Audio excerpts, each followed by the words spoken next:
Okay, so now kinahanglan jud ninyo ning dump files so that kung naamoy stimulus generator, kinahanglan jud ninyo og gate level. So yung type this one, so ang pinakadali is unsay name nimo sa say name nimo sa file nimo na .v, mao po i-name nimo ani para dili siya libog. Actually pwede bisag unsa, pero para pag mangita na ka sa mga file nimo, magtapad ra na sila. So I suggest unsay name nimo to marapod ni gate level.b man to, so VCD ni type nimo. Then i-dump nato ang variables. Then mana gama ka truth table. Kung kini siya, so 3, so naa kay 3 na spaces. So kini so kini siya. So naa kay 3 seconds na difference. Okay? So 1 2 3. Okay. So, mana siya.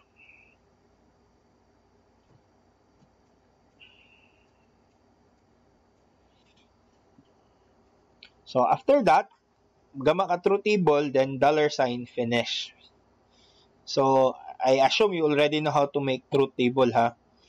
So, then, you need to end this one, tungod-tungod ma, sa begin, na kay end, sa module, na kay end module.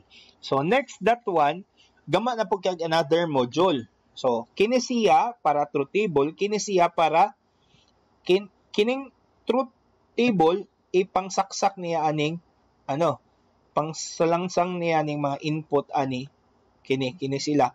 Mahimo na niyang kini mahimo na niyang input para ani ABC.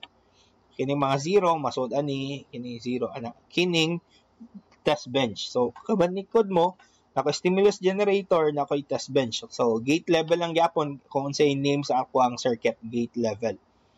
So, test bench. So, wire ABC. So, karon, sir, nganong ABC na XYZ man ani? So, ako kung unsa na name nako ani ABC, kay para kung unsay makita nako aning ako ang kini. Yeah. Mao man gud na makita nimo A, B, C, D, E. So, tapos imuhang circuit kay A, B, C, D, E baya. So, mao nang imuhang kung unsay gusto nimo makita sa imuhang output na mga variables, mao po ibutang nimo ani. So, gusto man ako makita na A, B, C, ako makita na wires. So, A, B, C, then sa gate level GL, okay? GL gate level. So, gate level, then make a name. So, pwede ra bisag unsa sa ako kay gate level. So, mamanino, gate level. Gitawag na ko siya. Gate level, then make a name that will hold the gate level. So, gate level, GL lang ako kay gate level. Okay? Gate level, GL, then ibutang nimo tong mga kini A, B, C, D input o output nimo. So, input and output butang nimo. Then, tawgo na po nimo si gate level stimulus generator. Gate level stimulus generator. So, kung unsa ni siya, suwat ra na ako, gi-copy, then paste. Then, i-abbreviate na nako. GS gate level GLSG. GLSG. Mana, i-abbreviate lang nako agad. Then, unsa may nakabutang ani? So, XYZ man nino. Ako ang gibutang ani ABC. Ngano man? Because sa gingon ako kay mo toy gusto nako makitang output. Okay?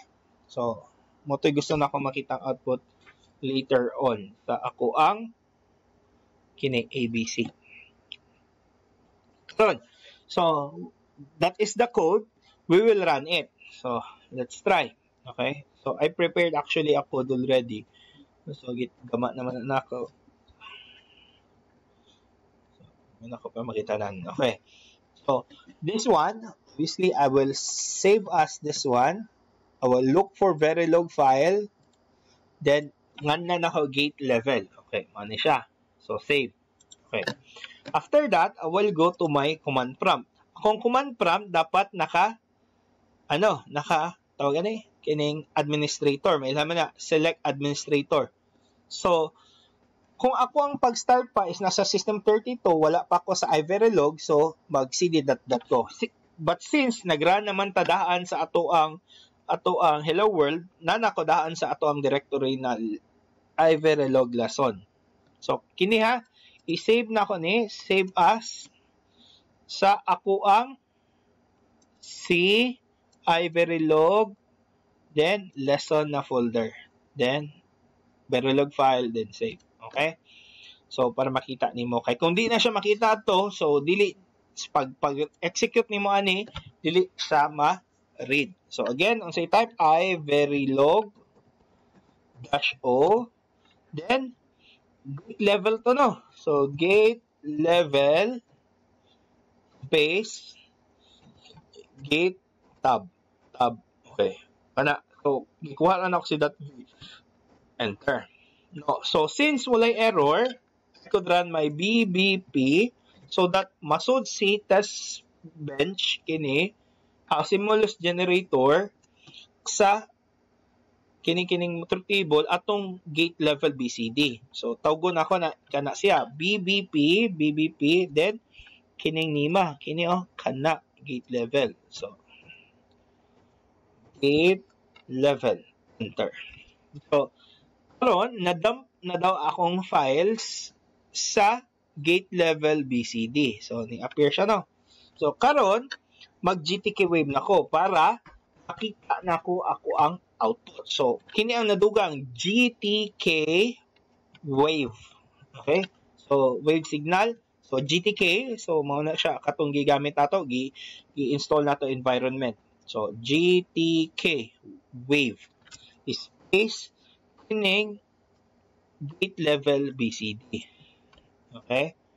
Gate level, tab ko para makita, para di ko malang spelling, BCD.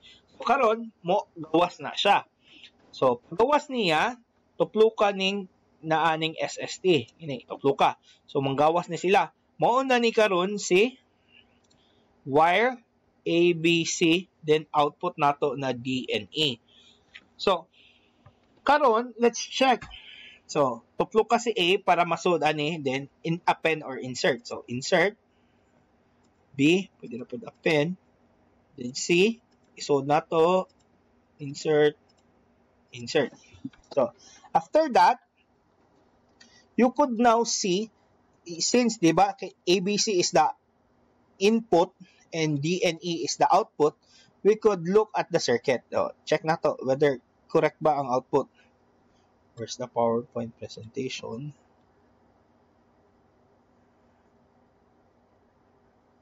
Okay, kini. So let's try. So kining output mura ra gud po ni siya truth table. So if ani ta sugod ko. Okay? So sugod ko ani kining ani bisig asa ana kay parehara man na ani ra man mag-change. So aning dapita, if A is all 0, so 0, 0, 0, unsa may output sa D? Kung 0 ni siya, AND gate, that is 0. Kung 0 ni siya, invert may mong 1. So, this one is 0, this is 1. 0 and or 1, that is 1. So, your D should be 1. Then, this one, if this is 0, this should be 1. So, that is 1, 1. So, it's correct. Then, if we put here, if that is 0, 0, 1, so if this is 0, 0, that is 0, this is 1, this is 0, so this is 0 and 0, so 0, 0. And you try and so on. So if everything there is correct when you try it in your truth table, then your representation of your code is correct. Okay? Dili siya enough na muran nang siya, okay na siya ha. I-check ang output sa imuhang circuit o sa imuhang output sa imuhang simulation, which is the digital signal, na kung itungod nimo sakto ba siya sa imuhang truth table. Okay? So, mura na mo gagamag circuit, tapos gamag ka truth table, tapos itungod-tungod nimo na siya ani. Input, unaha dyan ang input ha. Input, then output. So, mailhan man na nimo kay asay input, asay output. So, pag mag-append ka, by the way, kung mag-append ko ha, kanyari, dilito na ako, delete. Kini, kung pag-insert ko, balik, okay. So, pwede na ako siya berahon, ani ha, O, ana. So, mobile na siya. Okay? So, delete. Okay. So, karon, pwede na ako na siya ibutang ana, pwede na magkatag-katag. So, sa inyo ha, para hindi mo maglibog, i-arrange na siya via input, output. Okay? Para hindi mo libog mag-check sa truth table. Okay? Okay? So, di ba? This is the beauty of hardware description language. You could represent your circuit into code so that you could simulate the actual signal. Okay? I think this is also discussed to you in your sequential circuit. And obviously, the combinational circuit. Okay, next. So, mo ni siya ha. I-type na nako na siya. So, gi-assume ko na mag-close ninyo ang inyong command prompt. So, i-type lang ninyo balik. Okay. So, after that, di ba, nag-GTK wave mo. So, and then, mo appear ni siya. And then, obviously, you will create your exercise. Okay? So, everything here, after that exercise. So, ang gusto na kayo pagama ninyo is create a module declaration for a half-adder circuit.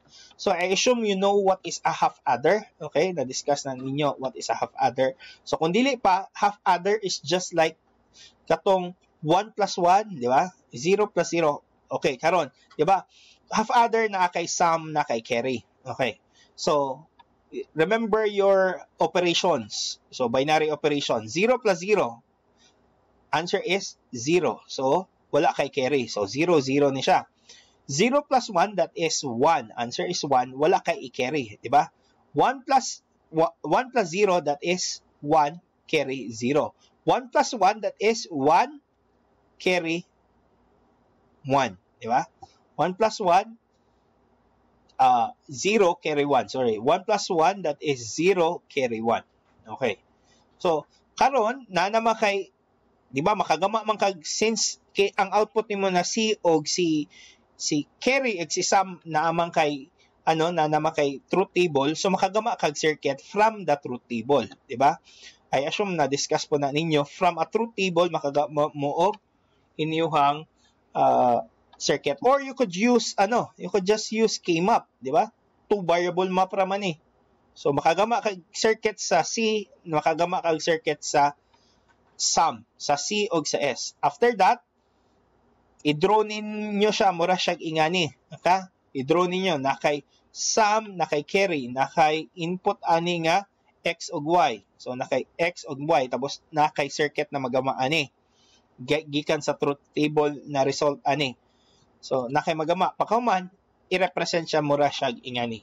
And then, gamaan ninyo og stimulus generator og test bench para ma-run ninyo and then ma-simulate ninyo. Okay? That will be your first programming activity. Okay? So, i-add po to siya na ako adto. Okay?